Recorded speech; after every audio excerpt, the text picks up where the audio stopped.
আমরা রাত্রে চিকেন তন্দুরি খাবো, তো বাজার থেকে আনা হয়েছে।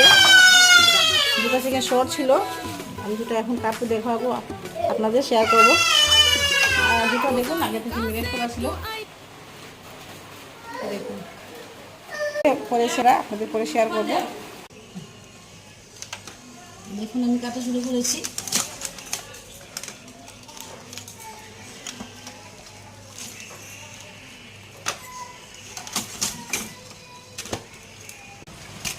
দেখুন আমি কাটছি, তাহলে আমার হাত কেটে যাবে গো। সামান্য ছোটো করবো না এটা। দেখুন বন্ধুরা, ওইটাকে আমি ছোটো ছোটো করে মানে আশা দিয়েছি, কারণ মশলা ওই না ঢুকলে আর কি টেস্টি হবে না, ঠিক আছে। তো দেখুন আমার কাটা এখনও চলছে, নেক্সট ভিডিওতে শেয়ার করছি আপনাদের। এই